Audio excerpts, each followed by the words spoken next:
नमस्कार दोस्तों, स्वागत है आपका क्रिएटिव वॉइस स्टोरीज चैनल में। दोस्तों, हमारी आज की कहानी है चरित्रहीन भाभी।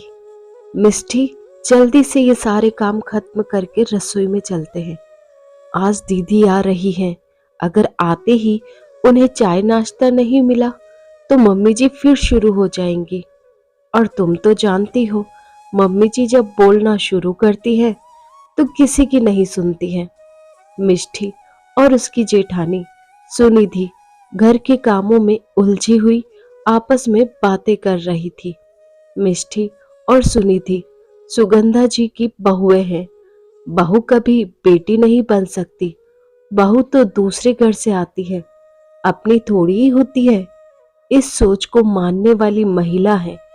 पहले सुनिधि को अकेले ही माँ बेटी के ताने झेलने पड़ते थे, लेकिन जब से मिष्टी शादी करके आई है, सुनिधि को भी एक दोस्त मिल गई है। दोनों की आपस में खूब बनती है और हर बात एक दूसरे से शेयर करती है। दीदी, 3 बज गए हैं, चलिए पहले खाना खा लेते हैं। मुझे तो बहुत जोरों से भूख लग रही है, नहीं तो अभी सबके नाश्ते का टाइम हो जाएगा और हम लोगों का लंच डिनर में बदल जाएगा। मिष्टी ने हंसते हुए कहा तो दोनों खाना खाने के लिए रसोई में ही बैठ गई। 2-4 निवाला खाया ही था कि तभी बाहर से सुगंधा जी के चिल्लाने की आवाज आई। सुनिधि, मिष्टी, कहाँ हो तुम लोग? न जाने क्या करती रहती है दोनों। देखो, सीमा और दामाद जी आए हैं। सुगंधा जी की आवाज सुनते ही मिष्टी अपने खाने की प्लेट छोड़कर उठ गई। दीदी, अपना खाना खत्म करिए, मैं देखती हूँ। और वह उन लोगों की सेवा सत्कार में लग गई। भाभी, घर में शक्कर खत्म हो गई है। क्या? ये क्या फीकी सी चाय बना लाई हो? तुम्हें तो पता है ना, मैं फीकी चाय नहीं पीती हूँ। अरे मेरा नहीं तो कम से कम संजय के बारे में ही सोच लेती। इस घर के दामाद हैं वो, क्या सोचेंगे कि ससुराल में 2-2 भाभीयों के होते हुए ढंग से एक कप चाय भी नहीं मिलती है। सीमा ने चाय का पहला घूंट लेते ही नुक्स निकालना शुरू कर दिया। अरे बिटिया, तेरे हाथों की तो बात ही कुछ और है। मैं तो खुद अच्छी चाय पीने के लिए तरस जाती हूँ।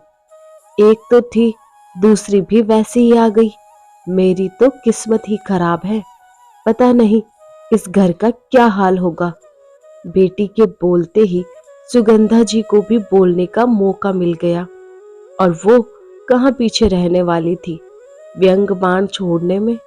मिष्टी बिना कुछ बोले रसोई में आ गई। उसे मेहमानों के सामने बोलना ठीक नहीं लगा। जाने दो मिष्टी, छोड़ो ये सब बात। इन लोगों की तो आदत है हम लोगों के काम में कमियां निकालने की।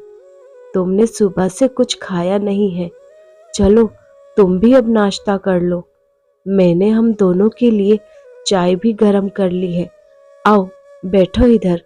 मिष्टी का उतरा हुआ चेहरा देखकर सुनिधि ने नाश्ते की प्लेट मिष्टी की तरफ बढ़ाते हुए बोली, पता नहीं दीदी, जितना अच्छा करने की कोशिश करती हूँ उतना ही सब खराब हो जाता है। मैंने चाय में शक्कर ज्यादा डाला था, फिर भी सीमा दीदी को चाय में शक्कर कम लग रहा था। कम से कम जीजा जी के सामने तो हमारी बेइज्जती नहीं करनी चाहिए थी ना। मिष्टी ने उदास होते हुए कहा तो सुनिधि बोली, छोटी, चाय में शक्कर कम नहीं है, चाय तो बहुत अच्छी बनी है। इन लोगों के दिलों में हमारे लिए प्यार कम है और जिससे प्यार नहीं होता उसकी हर बात खराब होती है। तुम उदास मत हो सुनीति बहू।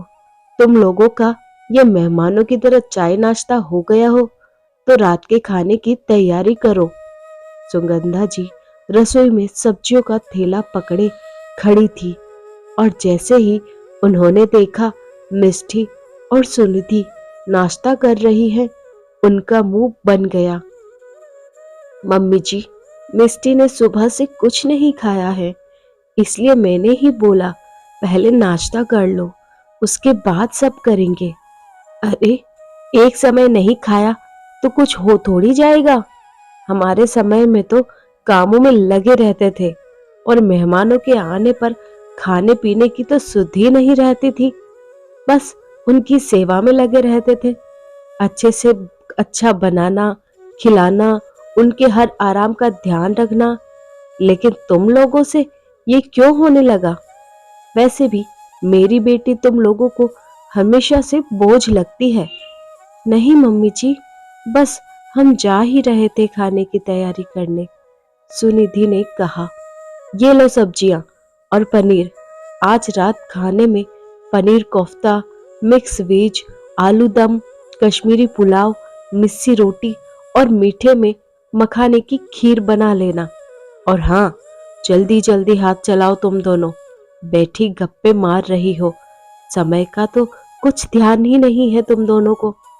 सब्जियों का थैला वही रसोई में रख कर सुगंधा जी चिल्लाते हुए बाहर चली गई। सुनिधि और मिष्टी भी जल्दी से रात के खाने की तैयारी में लग गई।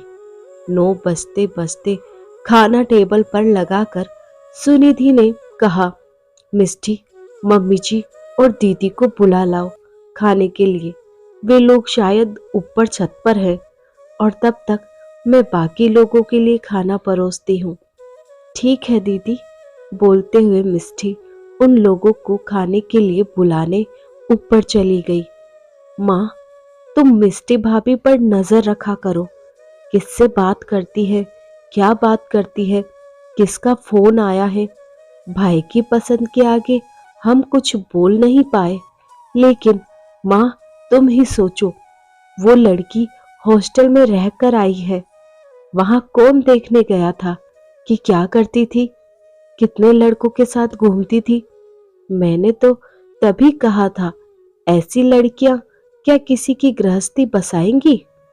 ऐसी लड़कियों का तो कोई चरित्र थोड़ी ही होता है।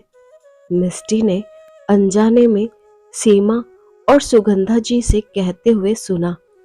क्या हॉस्टल में रहने से किसी का चरित्र खराब हो जाता है, या उसके पुरुष मित्र होने से, किसी के साथ घूमने फिरने से, उठने बैठने से, बात करने से, हंसी मजाक करने से कैसे किसी का चरित्र खराब हो सकता है? चरित्र मापने का ये कौन सा पैमाना है जिसमें सिर्फ लड़कियों का चरित्र मापा जाता है, लड़कों का नहीं? लड़के तो किसी के साथ कुछ गलत भी कर दे तो भी उनका चरित्र साफ रहता है। दोष तो उन बेचारी लड़कियों का होता है जिसके साथ गलत भी होता है, और उनको समझने की जगह लोग उन्हीं पर दोष लगाने लगते हैं। लड़के भी बाहर रहकर पढ़ते हैं, नौकरी करते हैं, तो उनका चरित्र भी खराब होना चाहिए ना। सिर्फ लड़कियों का क्यों? हर बार लड़कियों को ही चरित्र प्रमाण पत्र देना पड़ता है, लड़कों को क्यों नहीं? सच कहते हैं लोग, औरत ही औरत की सबसे बड़ी दुश्मन होती है, दूसरा कोई नहीं। अचानक से मिष्टी के वहां आ जाने पर और उसके जवाब को सुनकर माँ बेटी हड़बड़ा सी गई। मिष्टी, ये क्या तरीका है अपनी ननद से बात करने का? तुम्हारे माँ बाप ने ये भी संस्कार नहीं दिए कि बड़ों से कैसे बात करते हैं? सुगंधा जी ने मिष्टी पर चिल्लाते हुए कहा। मेरे माता पिता ने तो बहुत अच्छे संस्कार दिए हैं मम्मी जी, लेकिन शायद आप भूल गई है। आपके सामने दीदी मेरी बुराई कर रही है, मुझ पर चरित्रहीन होने का आरोप लगा रही है, और आप कुछ नहीं कह रही हैं। और सही कहा दीदी, आपने हॉस्टल में रहने वाले लड़कियों का तो कोई चरित्र नहीं होता है, चरित्रहीन होती हैं वो तो। चरित्र तो सिर्फ घर में रहने वाली लड़कियों का होता है। गलती मेरी है जो मैंने आप लोगों को अपना समझा। आज मिष्टी ने पहली बार उन लोगों का विरोध किया था और ये तय कर लिया था, अब से किसी की गलत बात नहीं सहन करेंगी, फिर वो चाहे कोई भी हो। सुगंधा जी और सीमा वही मिष्टी की कमियां निकालते हुए बैठी रही और मिष्टी उनको छोड़ अपने कमरे में आ गई। तो दोस्तों, आज जहां लड़कियां हर चीज में बुलंदियों को छू रही है, वहां इस तरह की सोच कहां तक सही है? आप ही बताएं। हम कौन होते हैं किसी को चरित्र प्रमाण देने वाले? धन्यवाद दोस्तों। आई होप आपको हमारी ये कहानी पसंद आई होगी। ऐसी ही और पारिवारिक कहानियां सुनने के लिए बने रहिए हमारे साथ। अपना प्यार और सपोर्ट दीजिए। चैनल पर नए हैं तो सब्सक्राइब कीजिए, साथ में बेल आइकन प्रेस करें ताकि न्यू स्टोरी का